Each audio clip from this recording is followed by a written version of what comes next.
Tired of slogging away at your job? Dreaming of retiring so you can spend your days reading on the beach? In this video, I'm going to tell you 6 truths about early retirement that I wished I knew before I took the plunge.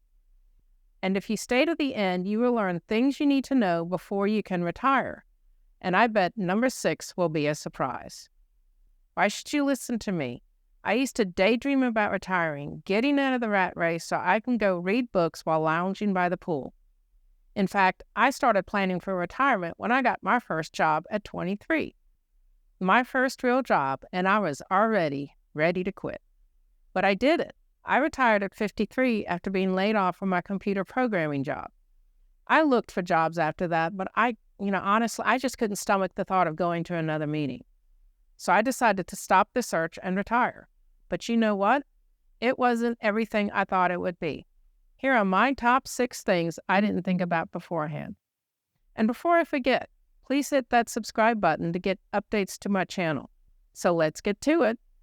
The first truth about early retirement that you need to know: you will need money to live on before you can withdraw from your retirement funds or get your Social Security. The whole time I was working, all the advice was, put as much money into your 401k or your 403b, invest enough money to get the company match, put everything you can afford to put into that money. But when you retire early, you can't use those funds without incurring early withdrawal penalties. There's a couple solutions that you can do. You can start a side hustle when you retire. You can get a part-time job. Or you can do what we did, is invest in after-tax funds that you can use before you get to retirement age. Because my wife and I had thought early on that we weren't going to work for the rest of our lives, we decided to go ahead and start investing in an after-tax fund, a brokerage account that we could, put as much money into it as we could so we would have money to live on when we retired. Now, we continued saving money into our retirement funds, our 401k, 403bs, but we also were saving money into this after-tax fund. An after-tax fund, it's already been taxed. So when you are withdrawing that money, you're really only paying taxes on the capital gains. Any growth that you've had on that money is where you're going to pay your income tax. That's how we handled it. We started an account and we saved money that we could use later. And with an after-tax fund, you don't have to wait till retirement age. You don't have to wait until you're 59 and a half to withdraw those funds. You can withdraw them whenever you want. We were smart about it. We didn't use that money for anything but to save for this period in life before we hit retirement age. We didn't, buy a new car. We didn't go on fancy vacations. We didn't use that money for any of that. We put it in an account. We didn't think about it anymore. It was a forget about account. We basically forgot it existed and pretended like it didn't exist. That way we weren't tempted to use it. The second truth is you're going to need to transition from saving to spending. After years of saving, you're eventually going to need to spend the money that you have saved all your life. You're going to have to shift from a saving mentality to a spending mentality. And depending on your personality, this may be difficult. It was hard for us. We have a strong saving mentality. It helped us retire early, but after a lifetime of saving, you're going to need to spend your money. And depending on your personality, that may be difficult. After a lifetime of saving, eventually you're going to need to live on the money, which means you're going to need to spend it. And that transition is not as easy as you think. You can't just switch off your brain and think, oh, okay, I'm going to go spend all that money that I saved. It takes time to get over that. Although I will say my wife said I switched much faster to spending the money than she did, and I should slow down on the spending, but I think that's a personal opinion. And it did take us several years before we were more comfortable spending the money. One of us more than the other. The third truth that I want to talk to you about is you're going to need health insurance. If you retire before the age of 65, when you can get on Medicare, you're going to need health insurance. While you're employed, if you're lucky, you have your employer's health insurance that'll cover your health care expenses. But when you retire early, you don't have that anymore. 3 options that we looked at were COBRA, private health care, and the ACA or Obamacare. Now, what is COBRA? COBRA is a program that allows you to continue the health care that you had at your employer for up to 18 months. It can be expensive, but it is a viable option for many people. This is what we did. We signed up for COBRA insurance when I got laid off. It was cheaper than getting our own health care plan. And because of my income, already for that year, we couldn't get on Obamacare. So we just stuck with the COBRA. And with COBRA, you just pay the premium that your company was paying. And this can be pricey depending on, the health insurance that you had with your employer, but it may be the best option that you have. It's just something you need to think about before you retire. Another option that we looked into is private health care. You just get your own health care plan. You're not part of a big group of people like with an employer or with the ACA. It's just you're kind of out there on your own getting health care. We priced some plans, and for 2 adults, the premiums were over $2,000 with a very high deductible and high maximum out-of-pocket cost. We didn't like this option.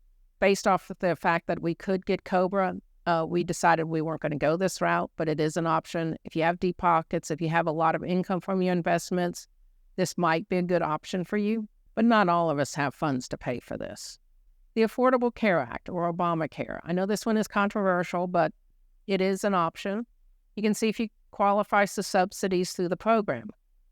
When you apply, you give your information and your expected income. And depending on your state, your age, how many people need the insurance, your income, you may be able to get your premiums reduced.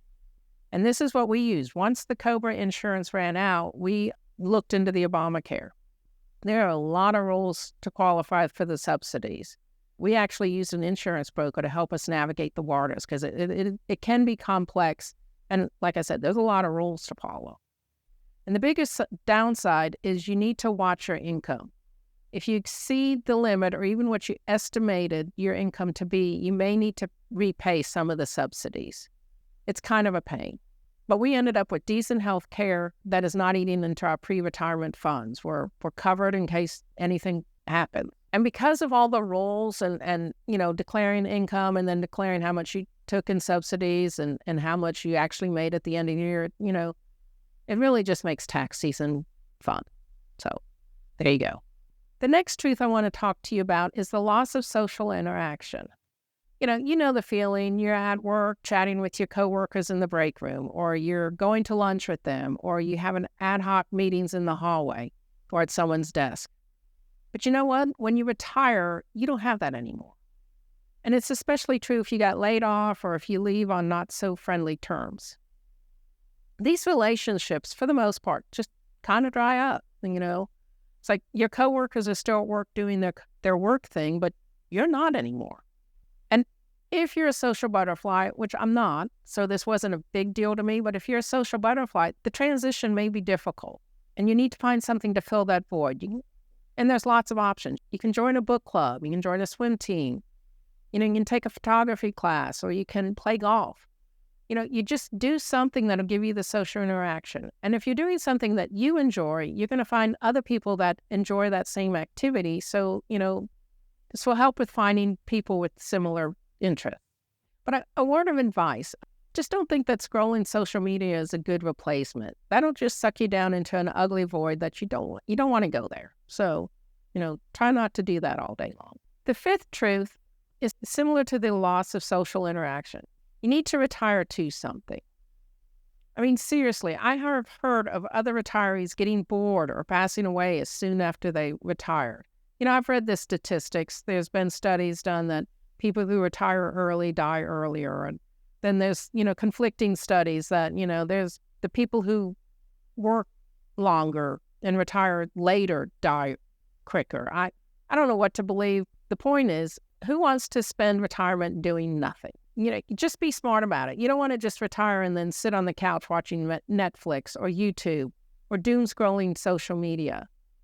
Or my dream, lounging by the pool, reading a book. You really need to have something to do. You need a purpose. Make sure you retire to something. And it doesn't matter what it is. Just find something to do with your time. I mean, you can garden, you can volunteer, find a hobby. You can even bump up your exercise routine. You have all these hours to fill in the day, but find something to do, something to occupy your time with. When I first retired, I did some volunteer work. I was a member of my town's town council for the first 3 years. When my term was up, I joined several online communities. I'm learning new things. I'm getting some social interaction with other participants in the community. It keeps my brain active and learning new things. And it gives me something to do during the day. Just find something to do that you enjoy that's going to help fill your times and help you be productive. And the sixth truth is something I didn't really understand before I retired. Retirement can be as busy as working life. My days are full. There are some days I wonder when I had time to work.